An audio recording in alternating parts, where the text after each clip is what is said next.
ನಾವು ಮದ್ವೆ ಆಗಿದೀವಿ. ರೋಷನ್ ಸರ್ ಬಂದಿಲ್ಲ, ಊಟ ಮಾಡಿ. ನಿಮ್ ಬಿಸ್ನೆಸ್ ಬಗ್ಗೆ ನೀವು ತುಂಬಾ ದೊಡ್ಡ ಕೋಟ್ಯಾಧಿಪತಿ ಅಂತೆಲ್ಲ ಯೂಟ್ಯೂಬ್ ಅಲ್ಲೆಲ್ಲ ತುಂಬಾ ಟ್ರೆಂಡಿಂಗ್ ಆಗ್ತಿದೆ. ಆಕ್ಚುಲಿ ರೋಷನ್ ಅವರು ಏನ್ ಮಾಡ್ಕೊಂಡಿರೋದು, ಏನ್ ಹೇಳ್ತೀರಾ ಆ ಒಂದ್ ಕ್ವಶನ್ಸ್?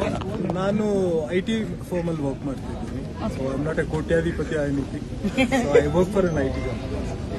ಕೋಟ್ಯಾಧಿಪತಿ ಇಲ್ಲ, ಬಟ್ ಅವನ ಹೃದಯ ಅವ್ರು ಕೋಟ್ಯಾಧಿಪತಿ ಇರ್ತಾರೆ ಅವ್ರ ಅಷ್ಟೇ. ನೀವ್ ಆಗ್ತಿರೋದು ಇಲ್ಲ ಮ್ಯಾಮ್, ನಾನು ಸ್ಟೋರಿ ಅಲ್ಲ, ಒಂದಿನ ಆತರ ಆಗ್ಲಿ, ಅವ್ರು 300 ಕೋಟಿ ಅಂದಂಗೆ ಆಗ್ಲಿ.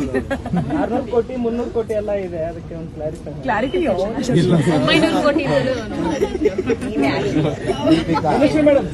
ಇವರೇ ಹಾಕ್ಬಿಟ್ಟು ಒಂದು ಕ್ಷಣನ ಹೆಂಗೆ ಎಂಜಾಯ್ ಮಾಡಿದ್ರಿ, ಜೊತೆಗೆ ಭಾವುಕ ಕ್ಷಣಕ್ಕೂ ಒಳಗಾದ್ರಿ? ಅಂದ್ರೆ ಮದ್ವೆ ಅನ್ನೋದು ಎಲ್ಲಾ ಹೆಣ್ಣಿನ ಒಂದು ಕನಸು ಅಲ್ವಾ ಸರ್? ಆ ಕನಸು ಇವತ್ತು ಬಹಳ ತಡವಾಗಿದ್ರು ಕೂಡ ಸರಿಯಾದ ವ್ಯಕ್ತಿ ಜೊತೆ ಆಗೋದು ಬಹಳ ಇಂಪಾರ್ಟೆಂಟ್. ಏನಂದ್ರೆ ಎಲ್ಲರೂ ಕೇಳ್ತಾ ಇದ್ರು, ಏನಕ್ಕೆ ಇಷ್ಟು ಸಿಂಪಲ್ ಆಗಿ ಮದ್ವೆ ಆಗಿದ್ರೆ, ಇಷ್ಟು ಪ್ರೈವೇಟ್ ಆಗಿ ಮದ್ವೆ ಆಗಿದ್ದೀರಾ ಅಂತ ಹೇಳಿ. ನಾವು ಮದ್ವೆ ಹೇಗ್ ಆಗ್ತೀವಿ ಅನ್ನೋದು ಇಂಪಾರ್ಟೆಂಟ್ ಅಲ್ಲ, ಆ ಮದುವೆಯಲ್ಲಿ ನಾವಿಬ್ರು ಹೇಗ್ ಬದುಕ್ತೀವಿ ಅನ್ನೋದು ಬಹಳ ಇಂಪಾರ್ಟೆಂಟ್. ಸೊ ಮದುವೆ ಒಂದು ದಿನದ ಸಂಭ್ರಮ ಆದ್ರೆ ಜೀವನ ಪರ್ಯಂತ ನಮ್ಗೊಂದು ಜವಾಬ್ದಾರಿ ಇದೆ, ಒಬ್ರಿಗೊಬ್ರು ಜೊತೆಯಾಗಿರೋದು. ಸೊ ಅದನ್ನ ನಾವು ತುಂಬಾ ಜವಾಬ್ದಾರಿಯಿಂದ ನಿಭಾಯಿಸಬೇಕು ಅಂತ ಇದೀವಿ.